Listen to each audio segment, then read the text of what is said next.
सबों को जय मसीह की हिंदी बाइबल स्टडी सीरीज में आप सबों का स्वागत है। आज के बाइबल अध्ययन के लिए हम लोग मत्ती के सुसमाचार उसके 6वें अध्याय और उसके 25 पद से लेकर 33 पद तक देखने वाले हैं। और इस बाइबल अध्ययन को हम लोग इंडक्टिव बाइबल स्टडी मेथड के इस्तेमाल करते हुए अध्ययन करेंगे। ये भाग बहुत ही परिचित भाग है और हम सब ने बहुत मर्तबे इसे पढ़ा भी होगा। और इस पाठ को मुख्य रूप से हम लोग चिंता के विषय से जोड़ते हैं। हालांकि इसमें चिंता का जो विषय है वही प्रभु यीशु मसीह ने कहा भी है। और इस पर हम लोग यही कहते हैं कि 33 पद में जब जाकर हम लोग देखते हैं, इसलिए पहले तुम उसके राज्य और धर्म की खोज करो तो ये सब वस्तुएं तुम्हें मिल जाएंगी। और इस प्रकार की विचार हमारे मन में होती हैं कि अगर हम प्रभु की इच्छा अनुसार चलेंगे तो सब कुछ हम लोगों को मिल जाएगा जो हम चाहते हैं संसार में। क्या ये पैसेज जो है ये सचमुच वाकई यही बात बताने चाह रहा है? इसकी जांच करने के लिए हमें इसे बहुत ही बारीकी से देखना होगा। और जो इंडक्टिव बाइबल स्टडी मेथड है उसमें सबसे पहली जो बात है वो है अवलोकन या ऑब्जर्वेशन। ऑब्जर्वेशन में हम बारीकी से देखते हैं कि कौन कह रहा है, किसे कह रहा है और क्या कह रहा है, किस समय कह रहा है, किस प्रकार से कह रहा है, कहने वाले व्यक्ति का जो भाव है वो किस प्रकार का है, क्या वो खुश है, दुखी है, और फिर ये जो कहा गया है ये किस प्रकार के वचन में आता है, क्या ये उपदेश है या किसी प्रकार की चेतावनी है या कोई डरने वाली बात है इत्यादि। तो इस प्रकार से जब हम इसे देखते हैं तो हम यहाँ देखते हैं ये अंग्रेज़ी भाषा में कहें तो एक डिस्कोर्स के रूप में है, जहाँ प्रभु यीशु मसीह अपने चेलों के साथ में बात कर रहे हैं और उन्हें कुछ बातों को बता रहे हैं, हिदायत दे रहे हैं और उसकी एक परामर्श की ओर से उनकी ओर से ये दिया जा रहा है।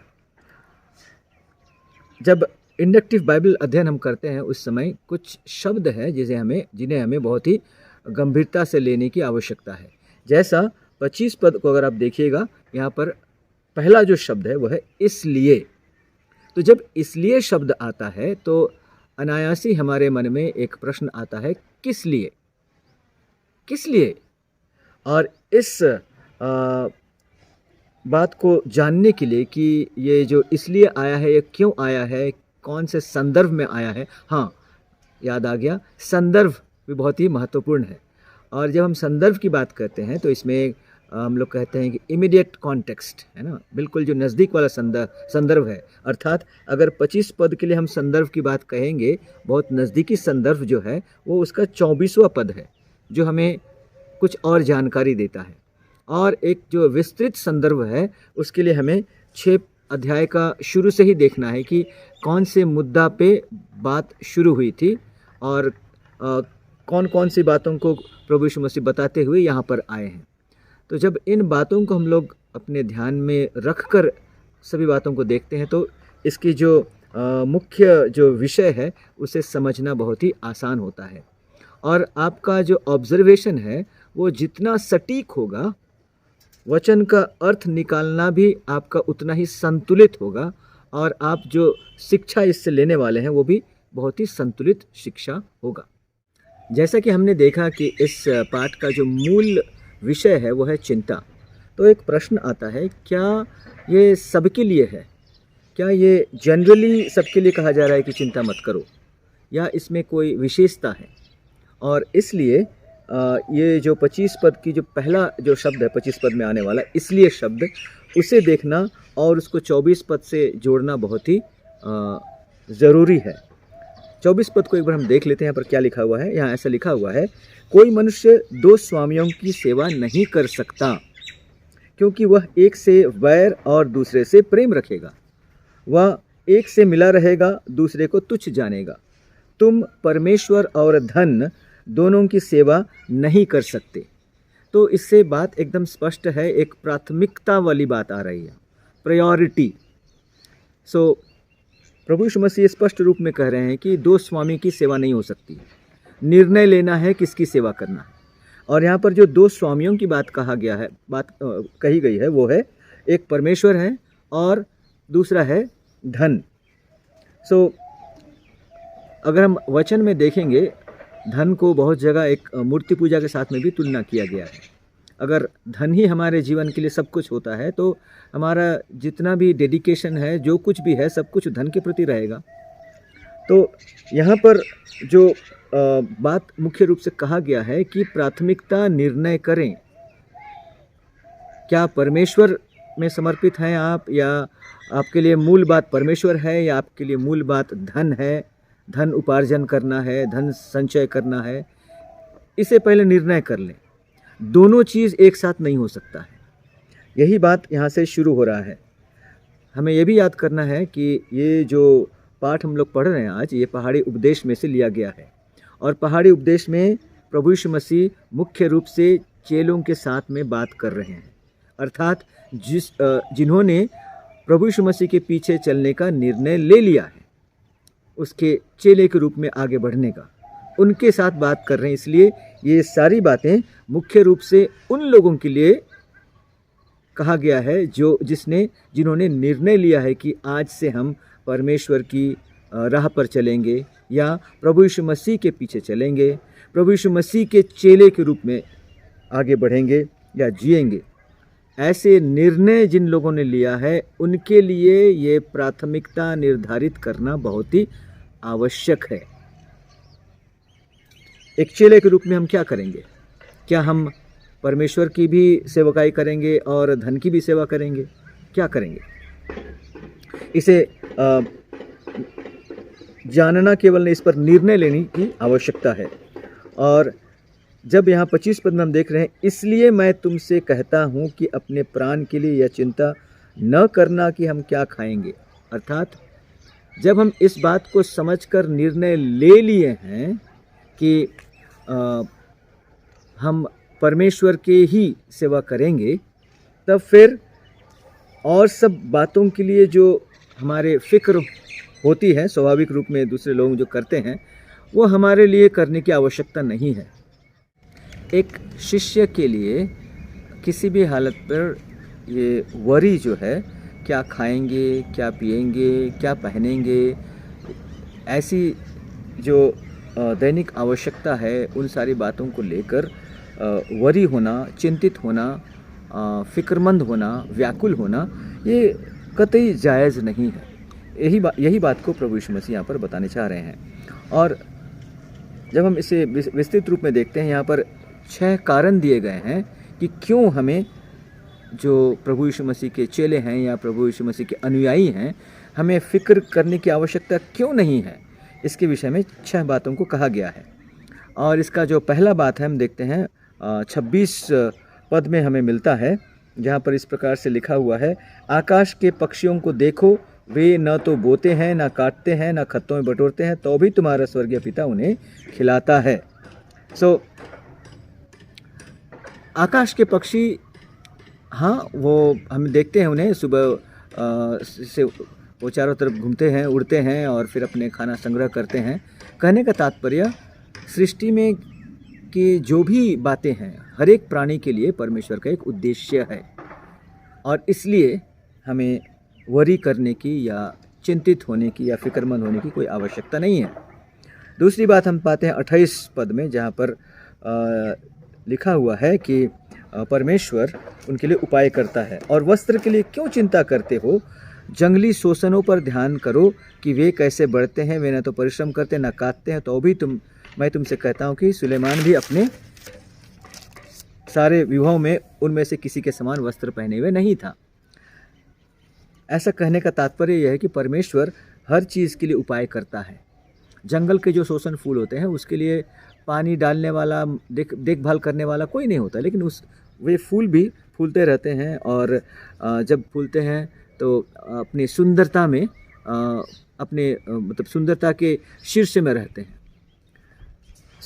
ये दूसरा कारण हो गया। तीसरा कारण 27 पद में हम देखते हैं, जहाँ पर प्रभु यीशु मसीह एकदम स्पष्ट रूप से कहते हैं, तुम में से कौन है जो चिंता करके अपनी अवस्था में एक घड़ी भी बढ़ा सकता है। सो स्पष्ट बात है कि जितने भी हम चिंता करें, हमारी परिस्थिति में चिंता के द्वारा किसी प्रकार की परिवर्तन होना संभव नहीं है, इसलिए हमें चिंता करने की कोई आवश्यकता नहीं है। चौथा कारण जो हम देखते हैं 31 और 32 पद में है, यहाँ अंग्रेजी में देखें तो लिखा हुआ है जेंटाइल्स डू इट, अन्य जाति अर्थात जो प्रभु यीशु मसीह को नहीं जानते हैं, जिनका संबंध परमेश्वर के साथ में नहीं है, वे ऐसा करते हैं। और इसलिए भी हम जो अपने आप को चेला कहते हैं, हमारे लिए ये कतई जायज़ नहीं है कि हम उनके जैसे फिक्रमंद रहें। और फिर पांचवा कारण है 32 पद में हम देखें, क्योंकि अन्य जाति इन सब वस्तुओं की खोज में रहते हैं और तुम्हारा स्वर्गीय पिता जानता है कि तुम्हें यह सब वस्तुएं चाहिए।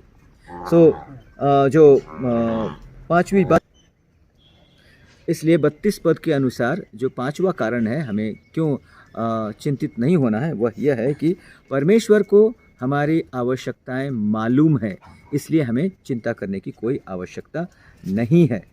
और जो छठा कारण है वो 34 पद में मिलता है, वहाँ इस प्रकार से लिखा है, सो कल के लिए चिंता न करो, क्योंकि कल का दिन अपनी चिंता आप कर लेगा, आज के लिए आज का दुख ही बहुत है। इस पद को 34 पद को समझने के लिए हमें विलाप गीत में जाना होगा। यहाँ 3 अध्याय, विलाप गीत के 3 अध्याय, उसके 22 और 23 पद में इस प्रकार से लिखा हुआ है, हम मिट नहीं गए, यह यहोवा की महाकरुणा का फल है, क्योंकि उसकी दया अमर है, प्रति भोर वह नई होती रहती है, तेरी सच्चाई महान है। हमारे जो प्रतिदिन की जो समस्याएं हैं, कठिनाइयां हैं, इसके लिए प्रतिदिन परमेश्वर की ओर से अनुग्रह है, जो बात हम यहाँ पर पाते हैं। और इसलिए भी हमें कल की, परसों की या 1 साल के बाद की विषय को लेकर फ़िक्र में रहना, फ़िक्र में ज़िंदगी बिताना हमारे लिए एक बेवकूफ़ी है। अब हम 33 पद को देखेंगे, जहाँ पर प्रभु यीशु मसीह एक प्रकार से कहा जाए तो इन सारी बातों को कहने के बाद में एक निष्कर्ष पे आ रहे हैं, और वो यहाँ पर इस प्रकार से कहते हैं कि क्योंकि अन्य जाति इसलिए पहले तुम उसके राज्य और धर्म की खोज करो, तो ये सब वस्तुएं तुम्हें मिल जाएंगी। 2 बातें हैं यहाँ पर बहुत ही महत्वपूर्ण। पहला शब्द है पहले, इसे हमें समझ लेना है। पहले का मतलब ये नहीं कि पहला, not the first out of many. बहुत सारे जो प्राथमिकताएं हैं उसमें से ये पहली प्राथमिकता, ऐसी बात नहीं है।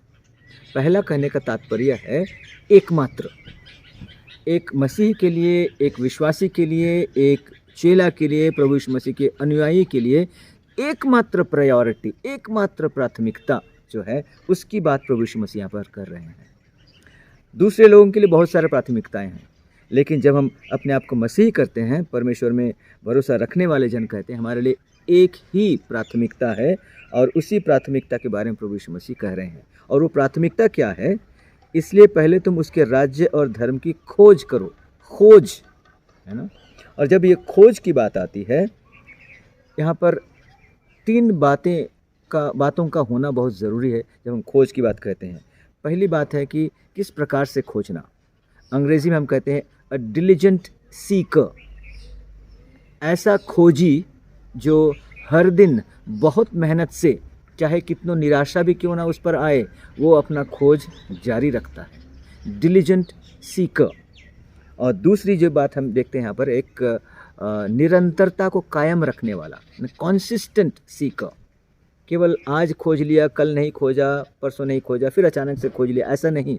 हर दिन वो खोज रहता है कि प्रभु आज मेरे लिए क्या है, आज मेरे लिए आपका क्या निर्देश है, आज आप कैसे चाहते हैं कि मैं जीऊँ आज का जीवन। ये कॉन्सिस्टेंटली इस प्रकार की खोज करता है। और तीसरी जो बात है, जो ऐसा खोजी जिसके मन में एक भूख है, किसी दबाव में नहीं, लेकिन उसके अंदर से उसका हृदय उस खोज को करने में उसे आगे बढ़ाता है। और वो खोज क्या है? वो खोज भी यहाँ पर प्रभु यीशु मसीह ने कहा है, उसके राज्य और धर्म की खोज। परमेश्वर का राज्य और परमेश्वर की धार्मिकता की खोज। जब हम इंडक्टिव बाइबल स्टडी की बात करते हैं उसमें अवलोकन वाली बात आती है, जिसमें हमने बहुत सारी बातों को देखा।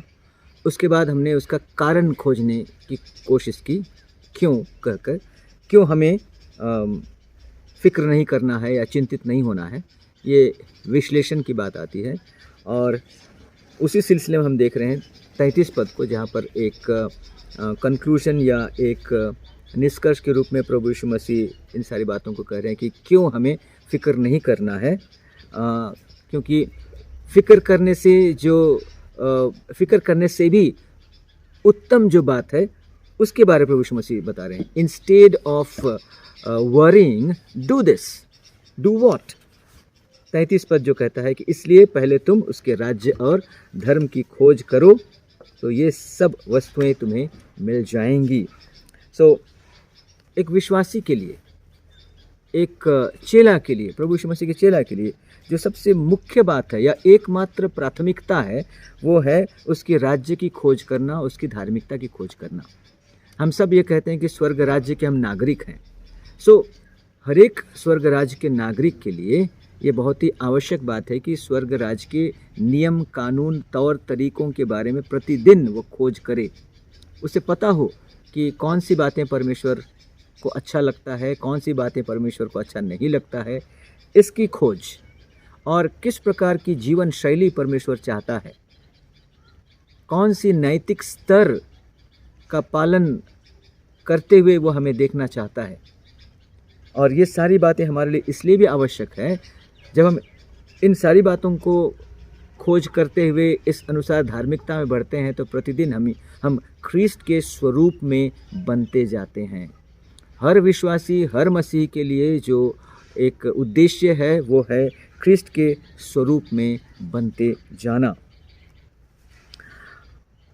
अब यहाँ पर एक और शब्द को हमें देखना है, जो यहाँ कहा है कि ये सारी बातें, ऑल विल बी एडेड, जो अंग्रेजी में कहता है।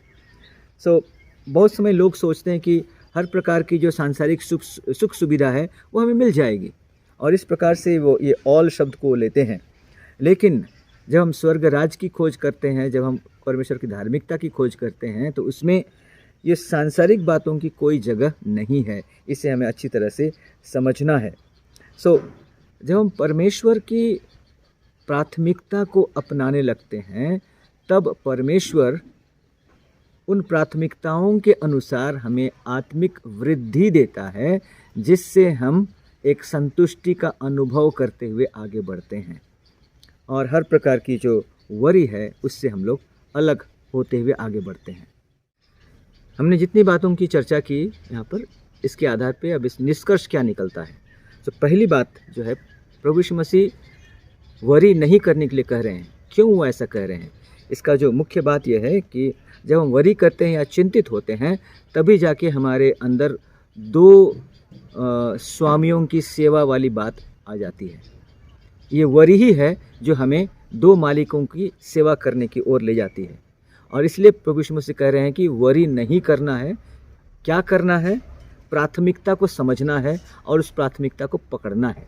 जब हम एक मसीह के रूप में, एक चेला के रूप में प्राथमिकता को पकड़े हुए आगे बढ़ते हैं,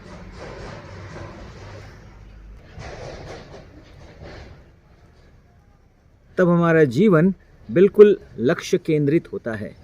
हमारे लिए एक ही धुन होता है कि परमेश्वर की इच्छा की खोज करें और परमेश्वर की इच्छा अनुसार आगे बढ़ते जाएं। और इस प्रकार से जब हम बढ़ते हैं, तब हमारे अंदर प्रभु यीशु मसीह की जो सुंदरता है या उसकी लाइकनेस है वो दिखने लगती है। और यही हमारे जीवन के लिए प्रभु यीशु मसीह का उद्देश्य है, और उस उद्देश्य में हम लोग आगे बढ़ते हुए जाते हैं। इन सारी बातों के आधार पे निचोड़ के रूप में, एक व्यक्तिगत उपयोग के रूप में हम क्या ले सकते हैं? हमें जांच करना है कि क्या मैं चिंता को नियंत्रण कर सक रहा हूँ? क्या मैं चिंता से अलग हूँ? क्या मेरी जो प्राथमिकता है अपने दैनिक जीवन में वो सचमुच परमेश्वर की राज्य की खोज है और परमेश्वर की जो धार्मिकता है उसकी खोज है? चाहे कैसे भी परिस्थिति क्यों ना हो, मैं उस पे समझौता नहीं करते हुए परमेश्वर की जो नैतिकता है उसी पर कायम हूँ या नहीं हूँ, इन सारी बातों को जांच करते हुए इसके लिए सहायता मांगते हुए जब हम आगे बढ़ते हैं तो हमारा जीवन अर्थपूर्ण होगा और एक वरी से अलग अपने लक्ष्य की ओर आगे बढ़ता हुआ जीवन होगा। प्रभु यीशु मसीह का धन्यवाद हो इन सारी बातों को अध्ययन करने में हमारी सहायता करने के लिए। आप सब जो हमारे साथ जुड़े हुए हैं, आप लोगों को भी धन्यवाद हो। आप लोगों ने ध्यानपूर्वक इस बात को सुना है। अगर इस पर आप लोगों का कोई प्रश्न है तो कमेंट बॉक्स में डाल सकते हैं अपने प्रश्न। अगर आप कुछ और भी नोट्स इत्यादि हासिल करना चाहते हैं या किसी भी लाइव प्रोग्राम में आना चाहते हैं तो कमेंट्स करें, उसी के आधार पे मैं यूट्यूब में लाइव प्रोग्राम की भी जो संभावना है उसे करने का प्रयास करूँगा। आज के लिए इतना ही। सबों को जय मसीह की।